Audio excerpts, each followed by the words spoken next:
다이어리 매일 쓰는 것도 취미생활인 거 아시죠? 이번에 저는 최근 올해까지 13년간의 다이어리를 공개하면서 다이어리 예쁘게 꾸미는 법과 저의 사생활도 약간 공개하려고 합니다. 유명한 연예인의 핫한 사생활도 아니라 누가 그렇게 관심을 갖고 보겠냐마는 저도 남친과의 연애사가 녹아있는 나름의 제 이야기를 해보려고 합니다. 2011년도 28살 때 거부터 오픈하는 건데 그때가 남친 처음 만나던 해였기도 한데 물론 그 이전에 20대 초반대의 대학 시절에도 다이어리를 쓰긴 했으나 이전 5회차 영상을 혹시 보셨다면 아실 수도 있겠지만 저 일기 문체 느낌이 바뀐 게 있거든요. 엄마 아시는 분이 작가가 있었는데 엄마가 나 일기 매일 쓰는 거 얘기했는데 나 당시 중국 유학 중이라 유학생활 같은 내용으로 책 낼까 하고 제 일기장을 보여드린 적이 있었습니다. 보더니 문체가 책 낼 정도의 것이 아니라서 나 중고딩 때 라디오 사연도 잘 당첨되고 글쓰기 상장도 받은 적이 있어서 나름 글 좀 쓰나 생각했다가 엄청 충격받고 문체를 바꾸게 된 것이 있습니다. 그렇다고 지금 뭘 또 어떻게 하겠다는 건 아니고 다이어리 꾸미는 것과 더불어 남친과의 지난 역사들을 기록용으로 되는 것 같기도 합니다. 그렇다면 이번엔 최근 거부터 다이어리의 중간중간의 내용을 조금씩 공개해 보겠습니다. 2023년 거는 필링 로그라고 적혀있는 다이어리가 마음에 들어요. 여행 같지만 일상인 것 같은 느낌의 다이어리라서요. 다이어리 내용 패턴은 작년 거와 비슷하게 되고 있고요. 다이어리 월간, 주간은 내가 날짜를 적어서 이용한 적도 있지만 요즘은 적혀져 있는 거를 확인하고 사는 편입니다. 귀찮기도 하고 그렇게 된 게 더 깔끔하기도 해서요. 쭈꾸미님들도 다이어리 고를 때 참고들 하시면 좋을 것 같습니다.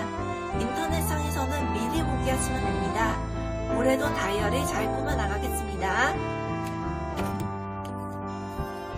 2022년도는 카톡으로 남친과 얘기되던 거 다시 일기로 적는 게 있었고 폰으로만 하다가 글씨체가 좀 안 예쁘게 되는 게 있던데요. 회사 거의 1년 내내 잘 다녀서 금전적인 생활도 안정적이었는데 다이어리도 그만큼 풍성하게 기록되어 있네요. 스티커 활용도 잘 되고 있고요. 약간 컬러풀하게 된 건 근데 없어요. 주로 검은색 펜으로만 다 적었나봐요. 통일성 있기는 한데 좀 너무 사무적으로 보이는 건 없으실까요? 그동안의 다이어리보다 완성도 높게 된 편입니다. 표지도 이렇게 보시면 예쁘죠? 2021년도에는 시험 준비 공무원 다시 낼 때였는지 또 공부 기록으로 주로 내고 후반부에는 다시 구직 면접 일정으로 잔뜩 되어 있네요. 돈 없어서 여전히 많이 힘든 시기를 보내던 때인 것 같아요. 연말은 취직도 다행히 된 것 같고요. 주로 톡으로 대화 많이 해서인지 글씨가 이제 안 예쁘게 못 쓰겠는지 약간 날린되게 있어요. 글씨체가 한 두세 가지가 있는데 일기 비중이 이렇게 조금씩 줄고 있는 걸까요? 요즘은 어플로도 일기 쓰는 게 많아지고 있는데 손글씨가 그리워질 건 없을까요?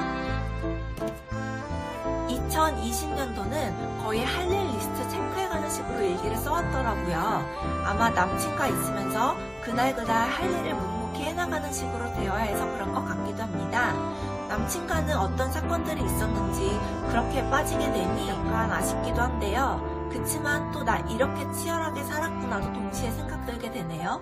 특히 팩이나 운동 등 오늘날의 할 일을 규칙적으로 해나가게 이때부터 되고 있었나 싶게요.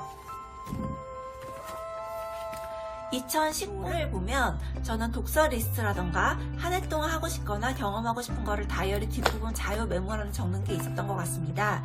연간 리스트엔 생일이나 기념일을 적고 월별날은 약속 일정 위주이고 주간은 그날 할 일을 적은 것 같습니다. 그렇게 본다면 뒤에 메모란은 프리하게 추가로 되었던 것이 있을 것입니다. 요리 레시피도 적어놓은 게 눈에 띄네요. 요즘은 외운 건 아니어도 적어서 하진 않거든요. 아마 이때도 취직도 준비하고 있었는지 자소서 영문, 중문 버전도 보이고요. 2018년도엔 해외여행을 막바지에 3번이나 다녀왔네요. 물론 쇼핑도 많이 하고 공연도 보고요. 돈 벌게 회사 2군데나 다녔고 그만두기도 했어요.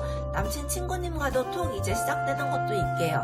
연필로는 할 일 적는 메모장식으로 이용된 게 있어서 기록된 게 많긴 한데 이렇게 하니 약간 지저분하기도 한데요. 근데 그때 당시 뭘 했는지는 정확하게 알 수 있는 것 같기도 합니다.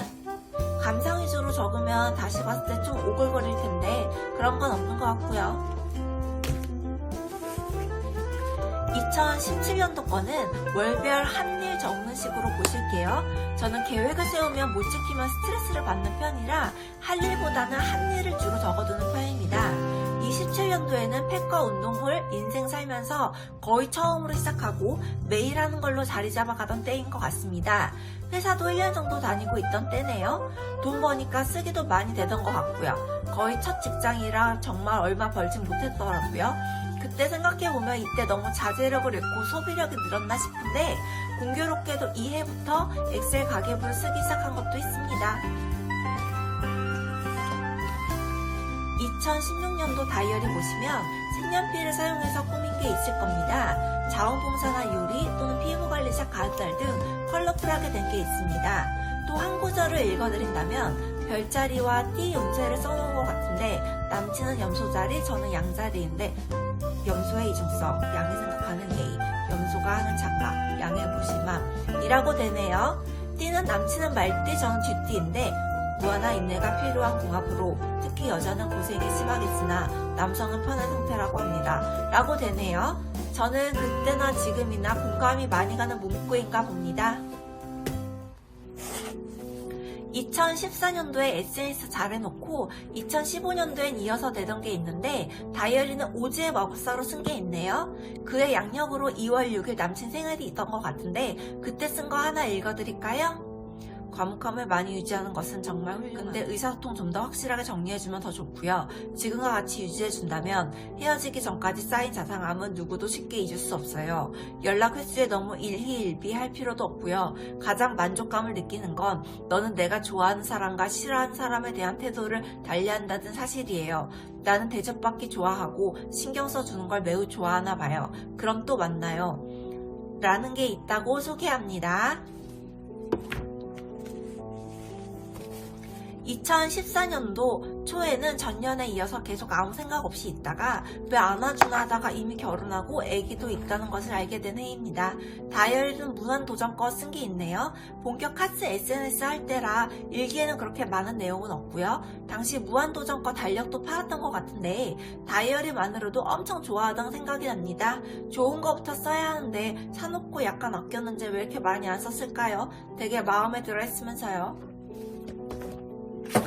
2013년도는 전 남친과 한 6개월을 만나면서 바람 피운 시기입니다. 현 남친과만 제일 좋아서 그런지 저 빅토리아의 다이어리 시절에서 유일하게 다이어리를 안 쓴 때이기도 합니다. 헤어지고는 현 남친에게 다시 간 해이기도 하고 그때는 다시 다 좋았지만 왜인지 모르게 힘든 거 네이 동안 시작되기도 한 때이네요. 나중에 알았지만 남친이 맞바람으로 언닌가 결혼한 해이기도 해서 물론 나는 모르고 있었고요. 너무 디테일하게 가나요?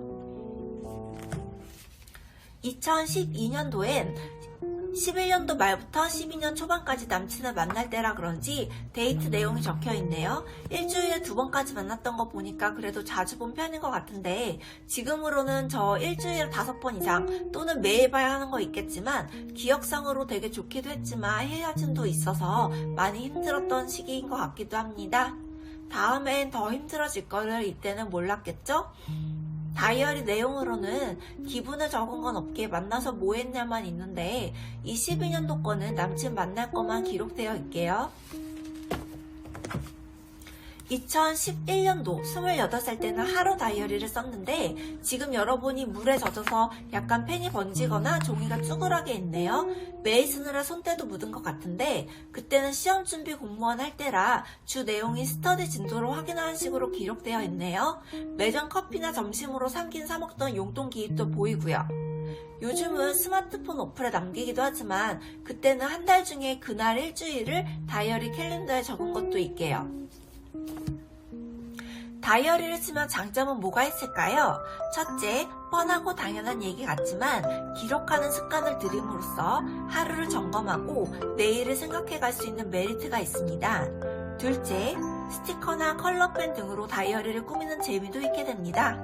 셋째, 연말에 다음 해의 다이어리를 고르면서 내가 현재 처한 상황을 반영하게 디자인 표지 등을 고르게 돼서 나를 알아가고 더불어 반추할 수 있게 되는 것 같습니다. 매년 신년 다짐으로 다이어리를 샀다가 2, 3일 만에 작심삼일이 되어 그냥 책꽂이에 꽂아두시게 되는 우리 축구회분들 아마 있으실 텐데요. 일기를 써야 된다는 강박에서 벗어나 내 생활 속의 일부가 되어 하루하루 꾸준히 나를 만들어 간다라고 생각하시면 더 이상 의무감이 아닌 기쁨과 즐거움으로 되어 뿌듯함까지 얻게 되실 것입니다. 모두가 함께하는 다이어리 취미가 되는 그날까지 저 빅토리아는 함께 응원해 드릴 것을 약속드립니다. 이번 영상도 재밌고 유익하게 보셨다면 구독과 좋아요 부탁드리겠습니다. 안녕히 계세요. 감사합니다.